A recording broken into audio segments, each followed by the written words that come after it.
नमस्कार दर्शकों, आप देख रहे हैं अभी न्यूज़ और हम आपको मिलाने आ रहे हैं ब्रज की एक ऐसी शख्सियत से जो शिक्षा के क्षेत्र में लगातार कदम बढ़ा रही है। और आपको बता दूं कि ब्रज की प्रत्येक बेटी के लिए निःशुल्क शिक्षा का भी जिन्होंने एक योजना बनाई है। क्या है आखिर वो योजना, इसके विषय में बात करने के लिए मेरे साथ मौजूद हैं मथुरा के जिला पंचायत अध्यक्ष किशन चौधरी जी। हम बात करेंगे इनसे। जी स्वागत है। मेरा हाँ जी धन्यवाद। मेरा अनुरोध ये है ब्रजवासियों से, क्या हमारे हिंदू धर्म में हमारी जितनी बेटियां होती हैं, अक्सर उनका जिस भी बेटी की शादी जिस भी इंसान से हम कर देते हैं वही इंसान के साथ बेटी चली जाती है और बेटी नहीं देखती कि मेरे माँ बाप ने मेरी शादी कहाँ की है, और उस बेटी का हनन होता रहता है क्योंकि वो बेटी अशिक्षित रहती है। वो अपने नहीं जानती कि मुझे अपने हनन रोकने के लिए, अपनी सही बात कहने के लिए क्या करना चाहिए। अब वो अशिक्षा का कारण रहा है। पहले से ही हमारे देहात में मैं देखता हूँ, पूरे देहात में हमारी बेटियां जो अनपढ़ रहती थी और जहाँ दे दिया वहीं पर, चाहे उसका हस्बैंड शोषण कर रहा है मानसिक रूप से, चाहे सास कर रही है तो अपनी बात नहीं कह पाती थी, पिटती रहती थी और शोषण होता रहता था। मैंने ये सोचा है कि हमारे ब्रज की जितनी बेटियां हैं वो बेटी कोई अशिक्षित न हो। मैंने जैसे कि पूरे ब्रज में 15-16 बस चला रखी हैं, पेशेंट लेके आती हैं, कोई भी मरीज बिना दवाई के, कोई भी बीमार व्यक्ति बिना इलाज के न रहे, उसी हिसाब से मैं बस चलाऊंगा पूरे ब्रज में। और ब्रज की जितनी बेटियां हैं, मैं चाहूँगा कि मेरे ब्रज की प्रत्येक बेटी शिक्षित हो और अपने पैरों पर खड़ी हो, और अपनी पैरों पर खड़ी हो, इतनी खड़ी हो जाए कि अपनी बात को कह पाए, अपने हनन को रोक पाए, उस बेटी का हनन न हो और बेटी अपने आप में सामर्थ्यवान होगी।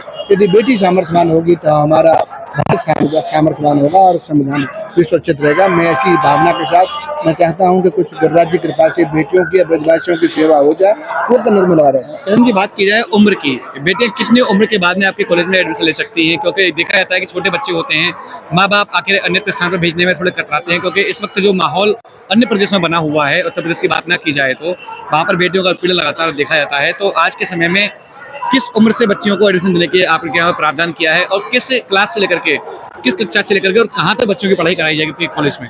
12वीं कक्षा के बाद बेटियों का यूनिवर्सिटी में एडमिशन होता है और करीब 150 कोर्स हैं जो बेटियों के लिए हैं। वैसे हालांकि कॉलेज में बेटियां बचपन से, मतलब मैं समझ रहा हूँ 20 साल से बेटियों को पढ़ा रहा हूँ, आज तक कोई ऐसी शिकायत नहीं है कि किसी बेटी का हनन हुआ हो। और मैं ये डंका की चोट पे कह सकता हूँ, मेरी जिम्मेदारी है, कोई बेटी की तरफ उंगली नहीं कर सकता मेरे होते हुए। मैं पूरे ब्रजवासी की बेटियों की, पूरे ब्रजवासी में जितनी हमारी बेटियां रहती हैं, और ब्रजवासी नहीं पूरे देश से बेटियां पढ़ रही हैं मेरे यहाँ पर, और मेरे यहाँ की बेटियां पूरे मथुरा में गुजार करने आती हैं, MBBS कर रही हैं, MD MS कर रही हैं। आज तक कोई शिकायत किसी बेटी के बारे में नहीं मिली। और मैं ये द्वारा कहना चाहता हूँ कि कोई भी ब्रजवासी अपनी बेटियों की चिंता न करे, क्योंकि बेटियों के लिए ब्रज का ही, आप ही का सबूत ब्रज की रखवाली के लिए, बेटियों की रखवाली के लिए तत्पर है। और मेरे होते हुए किसी बेटी का कोई भी हनन किसी कंडीशन पर नहीं हो सकता, ना उत्पीड़न हो सकता। किशन जी, एक आखिरी सवाल और है कि जैसा कि देखा जाता है कि आपने पहले जो अस्पताल में इलाजों के खर्चे पर, यानी कि जो दवाइयों खर्चा था उस पर इलाज कर रहे थे, ऐसे में एक नया प्रकल्प आप लेकर आए हैं बेटियों की शिक्षा के लिए। आखिर ऐसे आइडियाज लाते कहाँ से हैं ताकि लोगों को लाभ मिले? नहीं, मैं ब्रज में रहता हूँ, मैं बहुत गरीब परिवार से निकला हुआ हूँ, मैं जानता हूँ गरीबी क्या होती है। गरीबी को मैंने बड़े अंदर से घुस के देखा है, तो मैंने अंदर घुस के देखा है, तो मैं जानता हूँ गरीब की स्थिति क्या होती है। हमारे गाँव में, हमारे देहात में हमारे किसान भाई, मजदूर भाई अपनी बेटी को नहीं पढ़ा पाते क्योंकि पैसे का अभाव रहता है।